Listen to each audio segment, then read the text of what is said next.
question mana-mana pun boleh. Madam, can you hear my voice? Yes, Saya present, Madam. boleh. Okay, sekejap.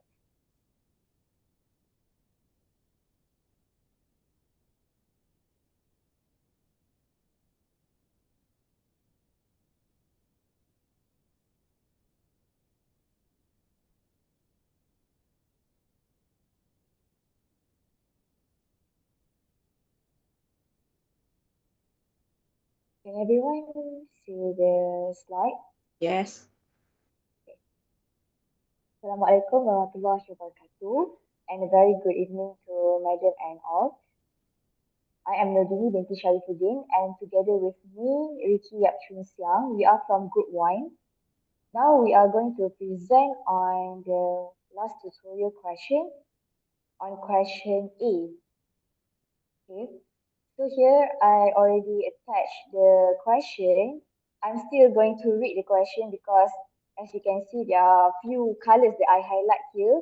And this is very important for us to answer the question. Okay, the question is, Awang offers a house to Emilia for 50,000 ringgit. Deposit of 10,000 should be paid before 1st March 2023 by transferring the money to Awang's sister's account before 10 a.m. and the balance should be paid by monthly installment of 2,000 ringgit for 2 years. Emilia asked Awang whether he accepts 10,000 ringgit deposit and balance of 40,000 cash 6 months after the first payment, which is after the deposit payment.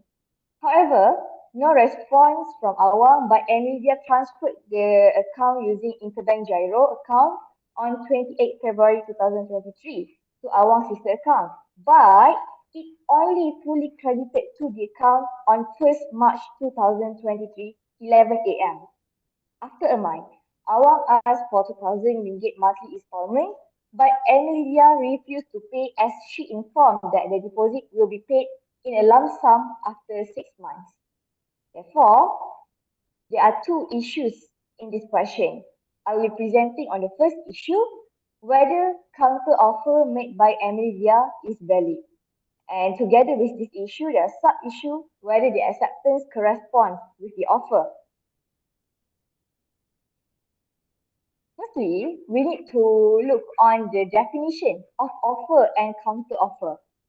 For the offer, according to Hanafi, offer is when the party manifests his willingness by appropriate formula to make a contract. It is said to make an ijab, while others said that ijab is utterance that manifests the consent of the owner of the property, either it comes first or later.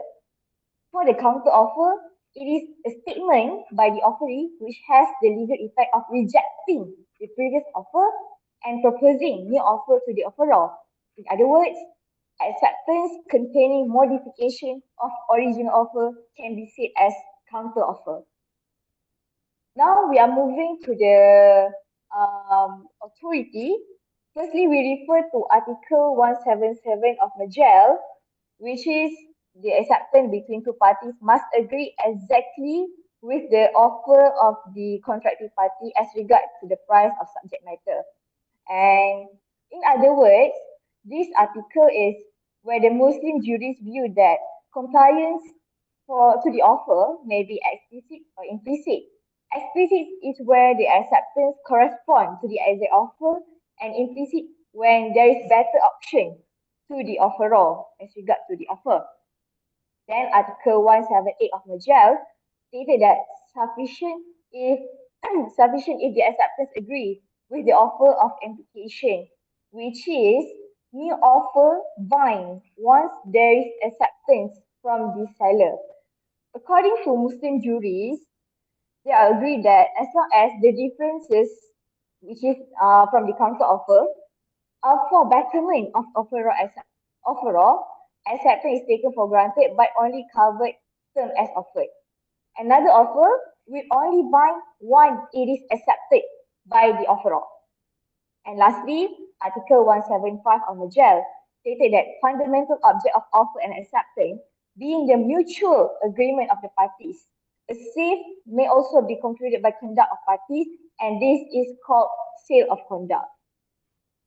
Alright, everyone. Now we are moving to apply the above mentioned laws to the current situation of Emilia and Awang. Firstly, we need to look that in this case, Emilia made a counter offer where she requested to change one of the term in contract.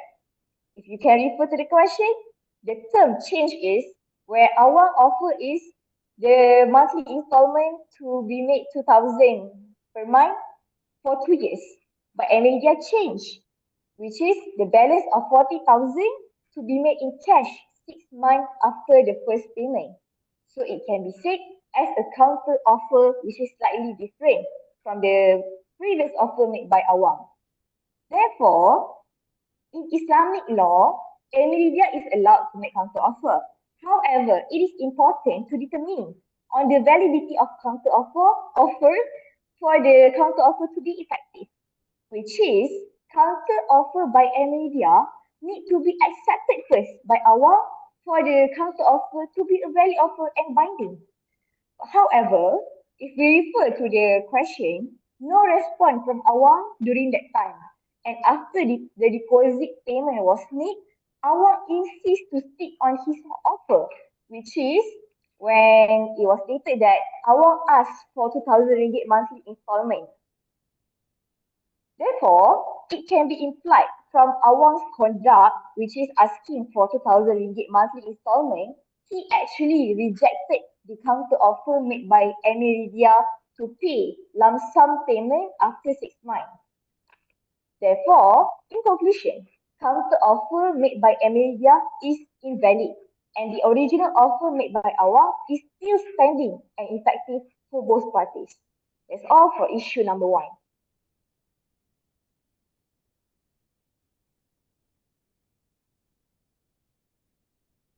I'll pass to Ricky Yap Chun Siang.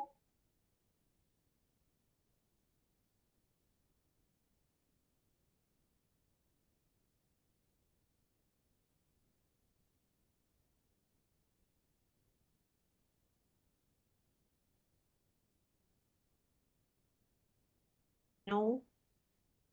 Hello, am I audible now? Okay, Yes, I can hear you.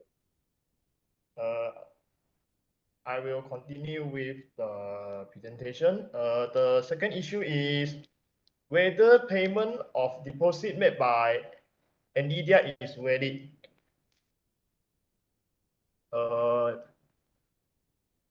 There are three relevant law we discussed regard to this issue. I will not repeat the provision of law again. I will just explain what is the meaning of the provision. For Article 177 of Majah, this article states that the acceptance must be exactly the same with the offer. We regard to the subject matter and the price. We can consider it as a explicit express acceptance, and then based on Article 178 of Majah, it stated that an acceptance also can be made impliedly. What is the implied acceptance? The offeree made a counter offer. However, the counter offer brings certain benefit to the offerer. However, the counter offer is only binding after the offerer accept the counter offer. Okay, next, Article 175 of Major state that an acceptance can be made by conduct. Next slide, please. Next, we will apply the law to the relevant fact.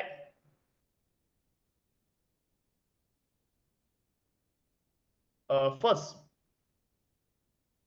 in order to accept the offer, NVIDIA must follow the offer or the term made by Awang. And Awang, in this case, state that if NVIDIA willing to buy the house, he need to transfer the deposit to his sister account before 10 a.m. of 1st March 2003. However, she only able to transfer at 11 a.m. 1st March 2023. Is exactly not the same with the original offer. However, NVIDIA also make a counter offer, which in my view is beneficial to Awang because NVIDIA suggests that he will not pay monthly installment of 2,000. However, he willing to pay the balance of 40,000 after 6 months. So it is more beneficial to Awang, so it can be considered as a implied acceptance. However, it is not binding because Awang haven't accept this counter offer. However, after a month, Awang still ask for the 2,000 monthly installment. In this situation, we can infer that Awang didn't agree with the counter offer made by NVIDIA because he still want get the monthly installment of 2,000 ringgit. So there are no binding contract between NVIDIA and Awang. Next slide, please. So in conclusion, payment of the deposit made by NVIDIA is invalid since Awang did not accept the counter offer. That's all for me. Thank you. Okay, thank you. Okay, kita tengok fact balik. Dini buka facts. Okay. Okay, kita tengok kita examine one by one from the fact. Awang offers a house to Emilia for 50,000. Okay, so who is Awang here? Offer. The offeror and also the owner of the property. Deposit of 10,000 should be paid before 1st March 2023 by transferring the money to Awang's sister account before 10 a.m. and the balance should be paid by monthly installment of 2,000 for 2 years. If you look here, it is an offer together with the condition. So it is conditional offer, whereby the party need to fulfill the condition before accepting. They need to accept the offer by fulfilling the conditions stated in the offer. Okay. Emilia asked Awang whether he accepts 10,000 deposit and balance of 40,000 cash 6 months after the payment. So here, Emilia is actually asking for a counter offer. He is modifying the original offer, but no response from Awang. No active response from Awang, but Emilia still transferred the account using interbank gyro account on 28 February. Transferred the money using interbank gyro account on 28 February 2023 to Awang's sister account, but it only fully credited to the account on 1st March 2023, 11 a.m. So if you look here, that the acceptance or the first communication of the offer, the new offer, no response from Awang. And second, Emilia fulfill the conditions stated in the offer, in the first offer?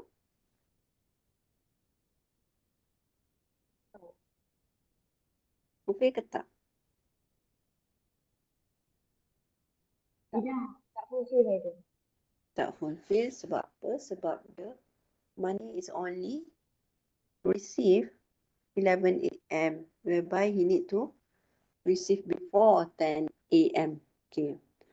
However, after a month, Awang asked for 2,000 monthly installment, but Emilia refused to pay as she informed that the deposit will be paid in lump sum after 6 months. So Awang insists to go for the first, the original offer. Meanwhile, Emilia asked for the new offer. Okay. Kenapa Awang ni beria sangat nak juga monthly installment sedangkan dia tunggu 6 bulan je dia akan dapat dah 40,000. Kenapa?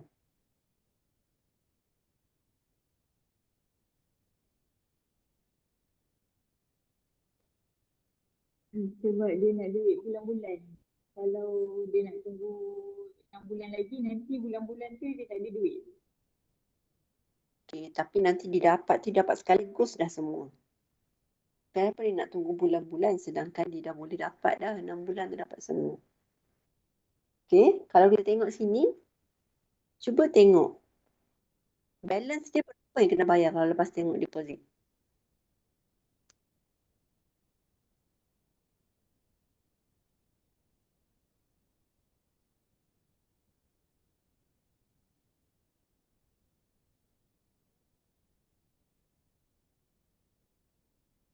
RM10,000, madam. Berapa? Balance lepas tolak deposit kan? Hmm.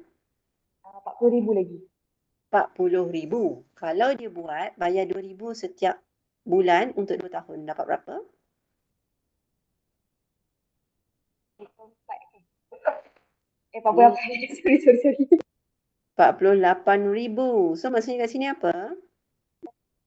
Oh, tak beneficial untuk dia kalau ambil yang 40,000 je yang Emilia tu. Dia tak dapat additional. Sebab dia tak benefit untuk dia. Bagi dia, dia rasa patutnya dia akan dapat ekstra 8,000. Tapi boleh ke tak ni? Can Awang actually offer 48,000 tu? Oh, itu Awang buat counter offer madam? Kan? Kan buat counter offer. Dia punya offer tu kat situ. Maksudnya dia cakap, dia jual 50,000. Deposit kena bayar 10,000. Tapi sebabkan installment, so dia bagilah 2,000 untuk 2 tahun. Maksudnya sebenarnya harga rumah tu 58,000. Bukan 50,000. Tapi dia ni terus pergi pada nak bayar lump sum terus 40,000. That's why kita tengok kenapa Awang ni insist sangat nak juga orang tu bayar bulan-bulan sedangkan dia dapat duit 40,000 sekaligus lagi cepat. Orang biasa lagi suka cash banding installment. Tapi rupanya sebab dia ada hidden charge kat situ. Yang charge ni dikira sebagai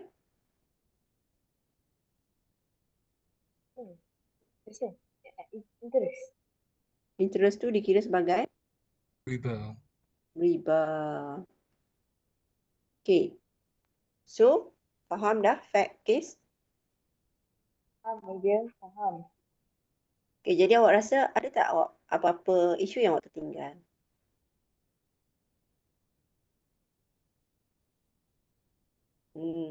Okay. Soal Okay, boleh first ke tidak kita tengok Awang dulu. tu Dekat mana? Nabi, dekat 2000 for 2 years. suara awak bergema-gema. Saya tak apa clear. Apa dia? Boleh tak Awang letakkan interest dekat payment tu? Betul. So, sekarang ni. First, kita tengok memang awak punya isu adalah berkaitan dengan whether there is a valid counter offer made by Emilia. Okay. Dia buat whether there is counter offer made by Emilia when asking Awang to accept 10,000 deposit and balance of 40,000 need to be paid in 6 months after the first payment. Okay. So maksudnya kita nak tengok validity of the counter offer.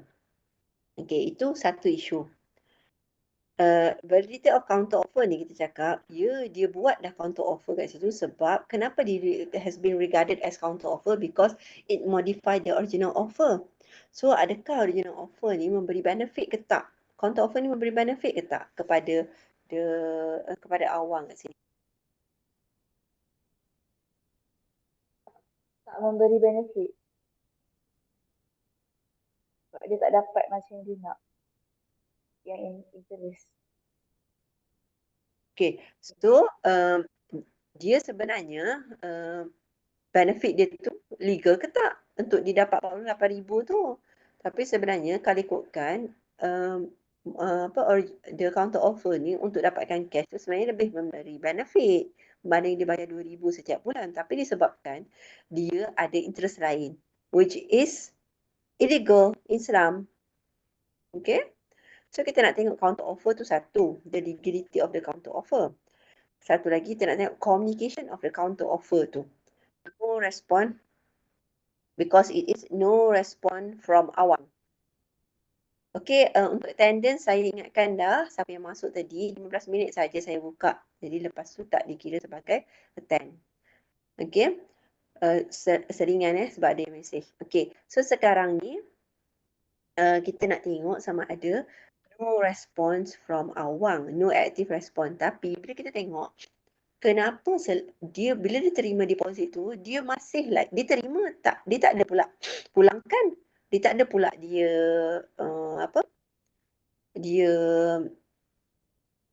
dia reject ataupun giving back the deposit to awang to Emilia untuk mengatakan yang dia tak terima pun sebenarnya apa yang counter offer made by Emilia tu.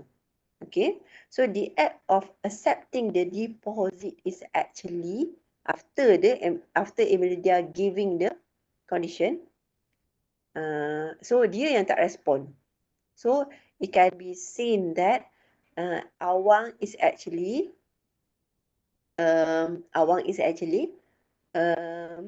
agreed to the counter offer. Sebab apa? Kita nak cakap offer kat atas tu, awang dia buat offer. Emilia ni dia accept ke tak? Tak, dia tak accept. Sebab kita tahu bila buat counter offer, he is actually not accepting the original offer but making a new offer. Dia making a new offer and it destroy the original offer. Original offer tak revive dah. Jadi bila dia tak respon tapi diterima by conduct, dia tak respon by any words but dia terima walaupun sebenarnya the deposit has been deposited, has been transferred in this case after the deadline. Maksudnya dia sebenarnya terima. Okay. So bila dia terima, kita boleh cakap dia sebenarnya terima by conduct. He is accepting the money. After 1 month only he ask for payment. So sepatutnya dia tak boleh sebab dia dah terima. Cuma kita tengok ada intention tak the parties when entering into the contract. So of course Emilia dia ada intention bila dia bayar. He transferred the money. So bila awang accept the money, dia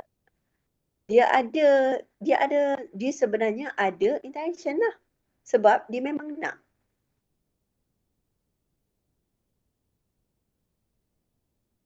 Dia memang nak teruskan dengan kontrak tu. So itulah lagipun tambah lagi satu. Valid ke tak dengan condition yang awang buat tu? Jadi kita nak tengok yang sebenarnya ada element of riba. At the first place, apa yang awang buat tu illegal in Islam. So he cannot be regarded as a valid offer sebab ada element of riba dekat situ. So ada 3 isu kat sini yang you need to tackle independently. Tak boleh buat sekaligus sebab dia lain-lain. But it relates to each other.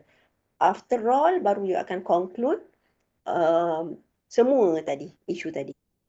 Boleh nampak tak? Faham je. Dah nampak dah. Okay. Tak salah tau awak buat. Tapi bila application satunya awak tak nampak yang riba tu. Yang keduanya bila awak tak betul-betul apply fact tu. Awak tak betul-betul faham fact ni sebenarnya macam mana. Dia setiap bila awak dapat soalan, memang awak kena investigate. Kenapa fact ni dia buat macam gini? Macam ada something je tapi aku tak dapat lagi. Kena bincang. Kena fahamkan, kena buat illustration supaya you faham keadaan tu macam mana. Okay? Okay, kalau tak ada soalan ke? So far boleh faham. Terima kasih grup D ni yang telah menyampaikan dengan baik.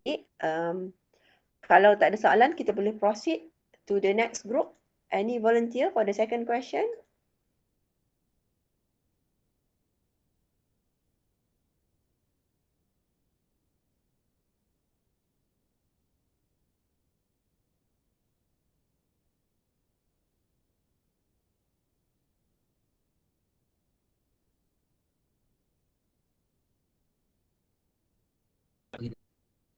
Madam, am Yeah. I please first. Arif, soalan mana? Saya soalan C pasal Nurhalishar, kucing. Okay. Share screen mana? Macam mana share screen? Ya. Ni, tekan mana? Nak share screen lagi. Tekan share tu kat bawah tu.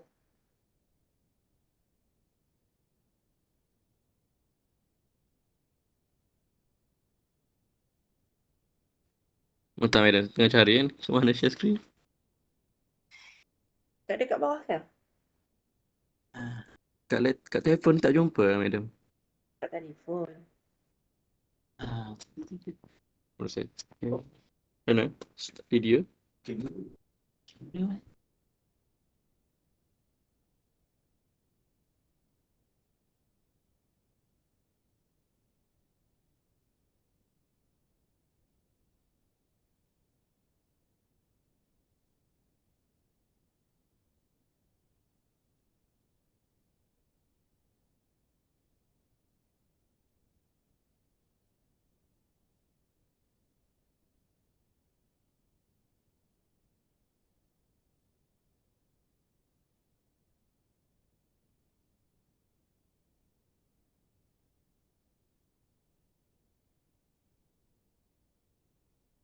Tak jumpa lah madam. Saya kena buka YouTube dulu nak cari guideline. Orang lain ada lah madam. Okay. Grup lain? Nak buka YouTube pula dah. Okay, grup lain? Boleh saya dapatkan grup daripada yang grup 12, grup Mustaqim, Fatin Maisara, Siti Marwah, Ifah Takiyah, Mahfuzah Akilah.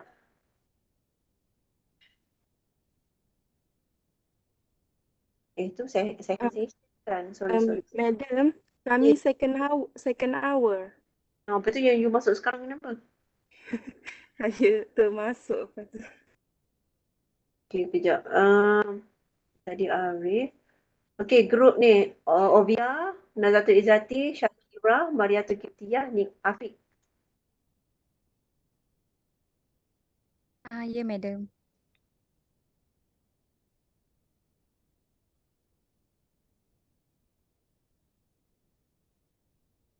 Okay, awak present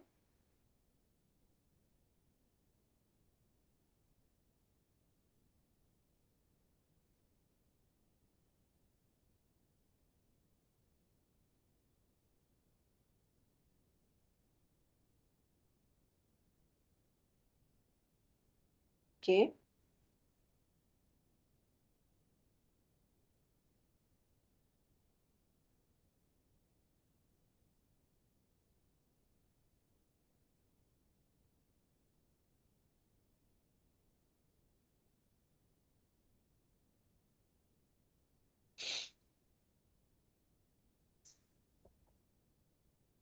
Selamat sejahtera. Madam dengar tak? Boleh, saya dengar. Okay. We are from group 3 and I'm Ovia Pawai Armugam. The question given is Aziz, a 16-year-old boy, married Anita, a 11 years old girl with permissions from their parents. He promised to buy a wedding ring and a house for Anita after he passed his SPM and working for 1 year. Aziz passed his SPM and was offered to one local university full sponsored by the state government. Anita delivered a baby 2 years after marriage and stopped her school to take care of the baby. Aziz pictured himself as a young bachelor boy in the university, makes the innocent Zanita fall in love with him. They are getting married soon after Aziz and Zanita finished their study. Aziz left Anita after 2 years of working and Anita asked for divorce, claiming all the promise during their marriage. Aziz claims that he was forced by his parents to marry Anita and refused to fulfill all his earlier promise.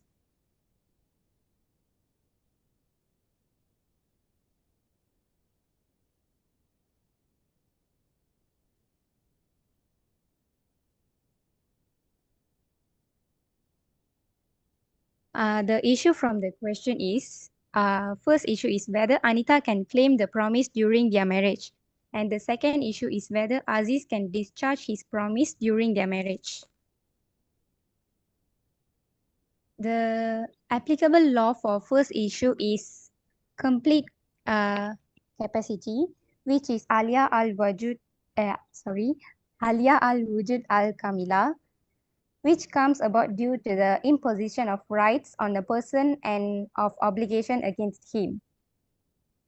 The minor starting from his birth until the age of 7 has this legal capacity. And which is, the second point is Mumais, where the Hanafi state the period when the intellectual growth of the minor allows him to speak reasonably and to manage soundly his financial interests. And the other jurists state that after 7 years old.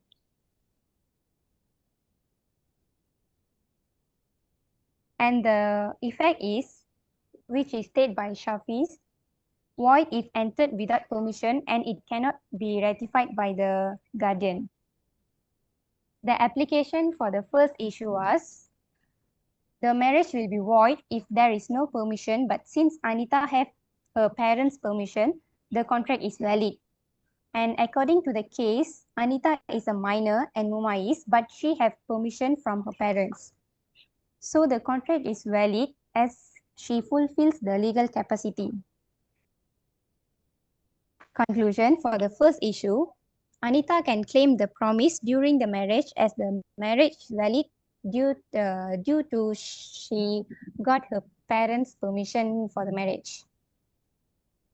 And the law applicable for second issue, which is whether Aziz can discharge his promise during their marriage. The complete capacity of execution, which is Alia al-Ada al-Kamila. The eligibility of a person to discharge his rights and duties in a manner recognized by the law without being subject to any other person's provision. And the age of puberty stated by Shafis and Hanbalis is 15 years old for both the boy and the girl. And the Article 985 of the Majel states the first is the emission of seed in dreams, and the second, the power to make pregnant, and third, the menstrual discharge, and fourth is power to become pregnant. And this must affect his legal capacity and validity of the contract. The application for this issue is, Aziz already 16 years old when he made the promise toward Anita. And the second point is, Aziz claimed he has been forced by his parents, but there is no sign of forced marriage in this question stated, and his reason is not recognized by the law. So his reason does not affecting his legal capacity and the validity of the contract. The conclusion for the second issue is, Aziz cannot discharge his promises during their marriage. Thank you.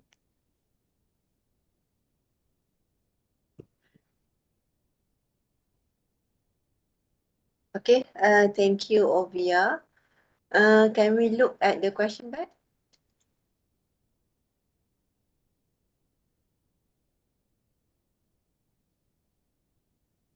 Tengok soalan. Dapat you, okay. Okay, from the question, Okay, we look line by line. We investigate, is there any issue from one case, one fact to another fact. Okay, you highlighted, how many issues that you have highlighted, Ovia? 2 issues, madam. 2 issues. The first one is regarding the marriage. Yes, madam. Okay, the second issue is regarding the, Discharge of promise by Aziz. okay.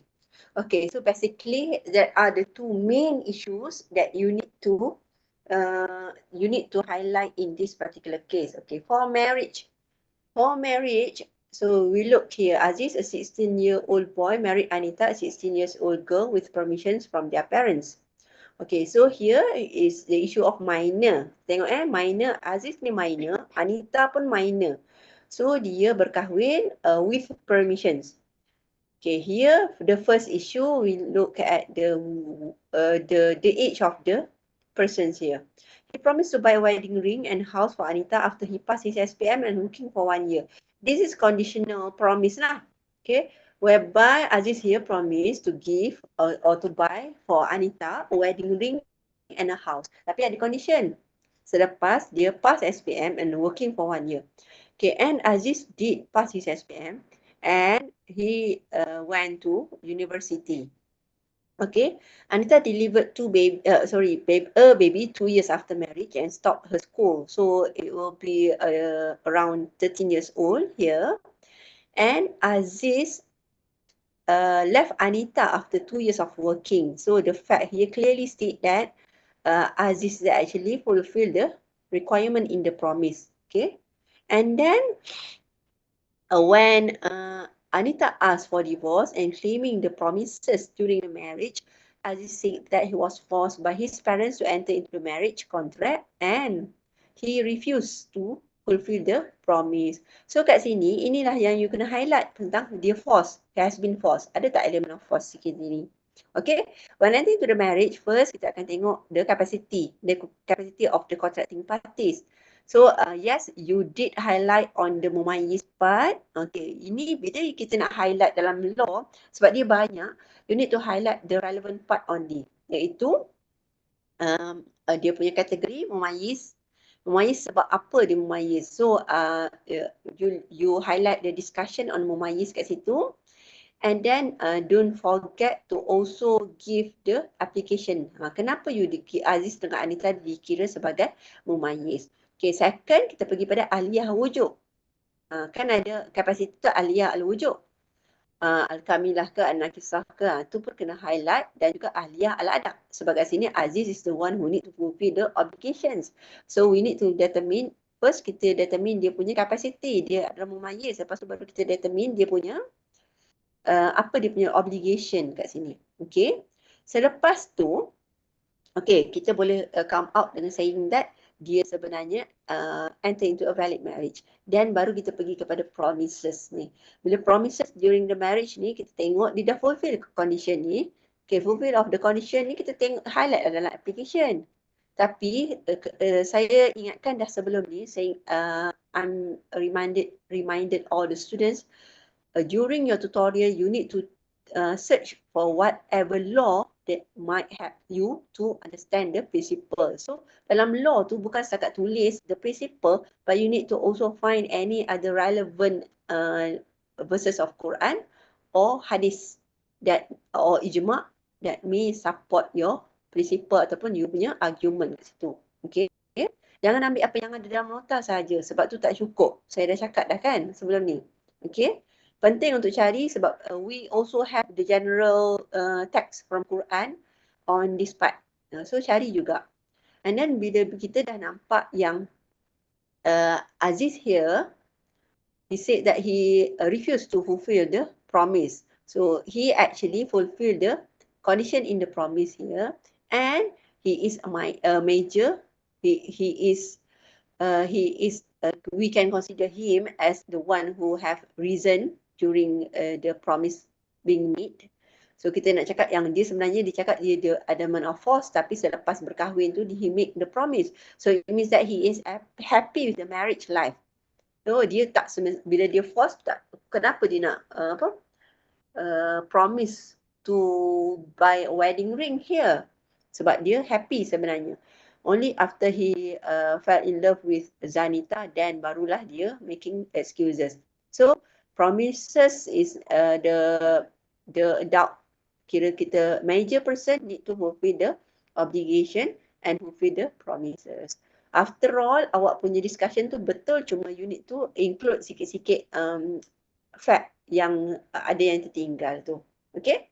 So, good job, group Ovia, for enable to highlight the important part of the issue and also the principle. So next we move to the last question, which is group. Siapa tadi? Arif dah settle ke?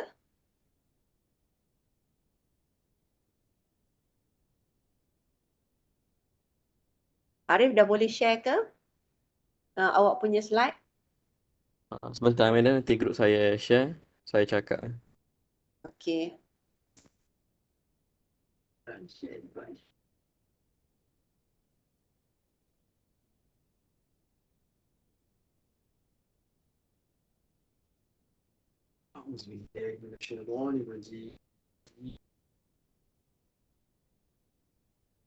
Siapa yang tak sempat sign attendance tu?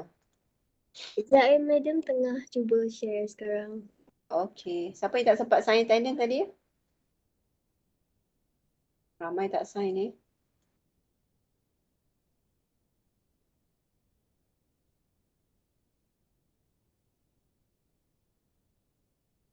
Dah. Syafiq macam.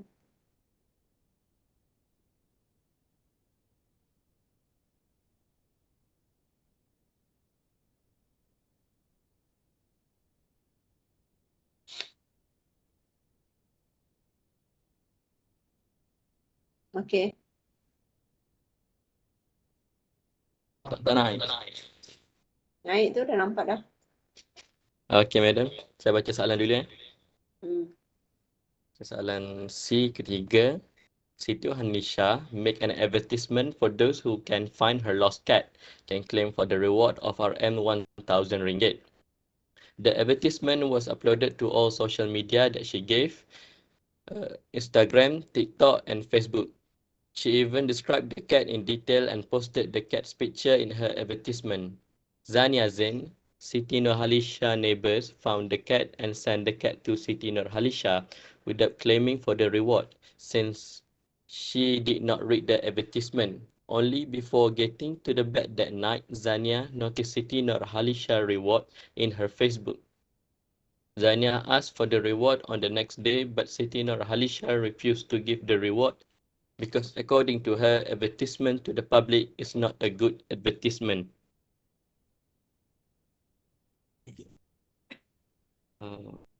Mana benda tu?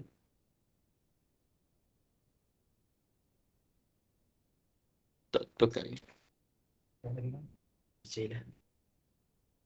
Okay, firstly, the issue from the question is whether Zarina Zain is eligible to claim for the reward from Siti Nurhalisha. Siti Nurhalisha offer is called a unilateral contract, which is a part of only one party contract. This is can be seen in Al-Juwalah. An offerer can make promise and give reward for the completed job. As Suriana Zain had fulfilled all conditions for the contract, she may claim for the reward. However,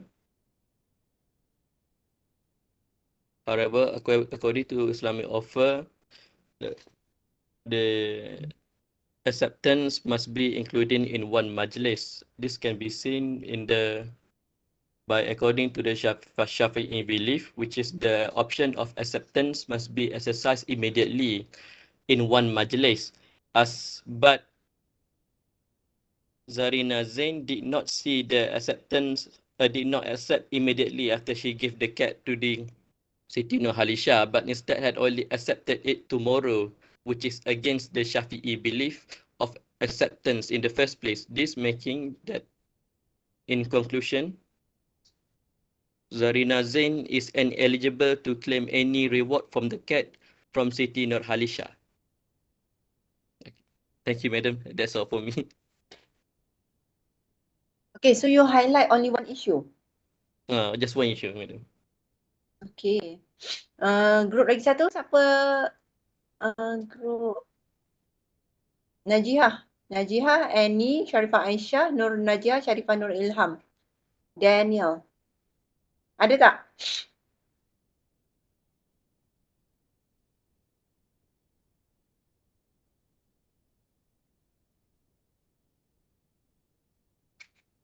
Ada tak dalam grup ni? Ada, madam. Okay, you share you punya jawapan.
Madam, excuse me, madam.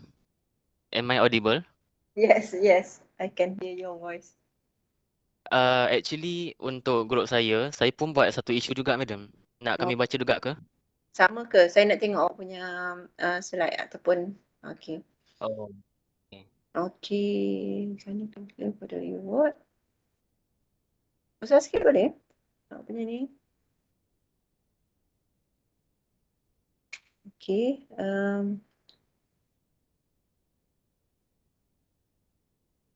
Okay. Lagi? Terus? Bawah?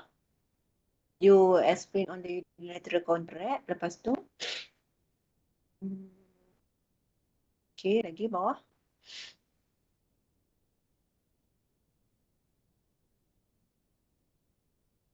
Okay. Bawah?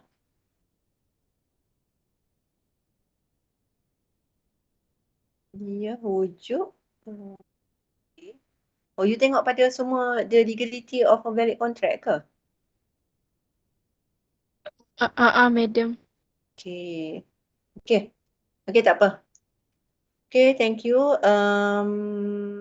Okay, kalau kita tengok kat sini, saya sebenarnya, walaupun awak dah belajar dah contract law, tapi when you are actually, I will give question depending on you punya progress lah. Maksudnya you belajar sampai mana.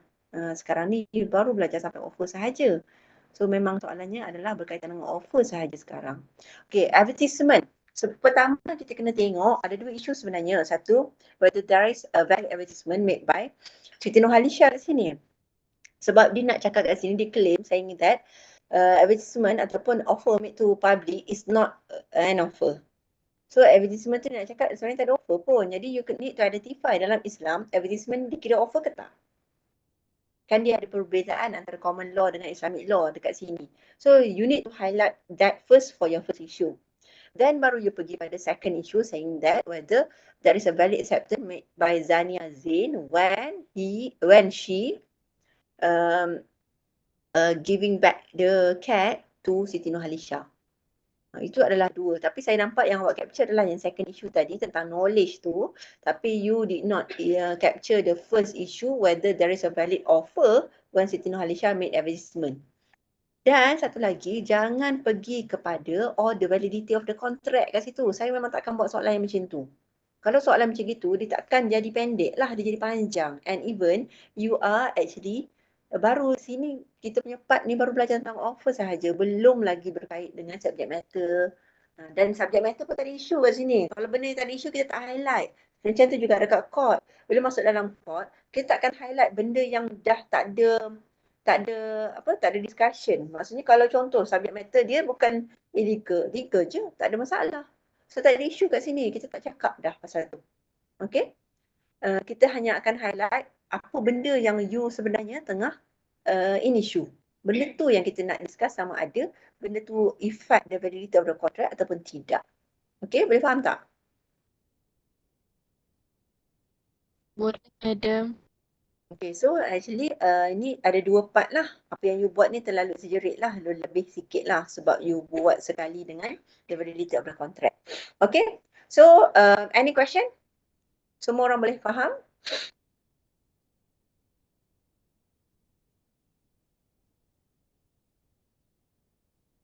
Okay, if no question, tak ada dah. Madam, Ya, Nabila. untuk question yang pasal question nombor 2 tadi, yang pasal marriage Aziz dan Nisa tadi, kan pasal age of majority tu kan ada dua view. Macam mana kita nak tahu kita nak apply yang satu view yang 15 years old tu ataupun nak apply yang lagi satu yang pasal datang period tu. Okay, dia sebenarnya tak boleh pilih. Kita bukan ulama yang boleh pilih yang mana yang berkait dengan kita. Tapi kita guna dua-dua. Bila kita guna dua-dua, dalam kes Aziz dengan Anita ni, dia fulfill dua-dua. Dia lepas 7 tahun dan dia pun ada sign. Sebab tu kita boleh solid kita cakap yang marriage dia tu valid. Tapi kalau contoh dalam kes yang dia tak lepas 7 tahun ataupun dia dah lepas 7 tahun tapi dia tak lepas 7 tahun dan dia tak ada sign, ataupun dia lepas 7 tahun tapi dia tak ada sign of prudency tu. Yang tu baru kita akan jadi decision kita is marriage the marriage is valid according to siapa and the marriage is not valid according to siapa. Dia jadi macam tu. Thank you, madam. Sama. Okay, ada soalan lagi?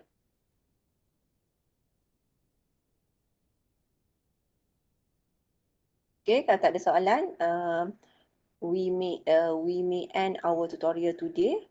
And thank you for your today's participation and attendance. And I hope we will meet again hari Rabu.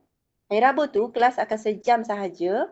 Saya akan bagi lecture dan saya akan tinggalkan dengan aktiviti. Okay, sebab saya ada meeting pukul 9. Terima kasih semua. Assalamualaikum. Selamat berbuka. Thank you, madam. Thank you, madam. Thank you, Selamat buka, madam. Thank you, madam. Thank you, madam. Selamat berbuka, madam.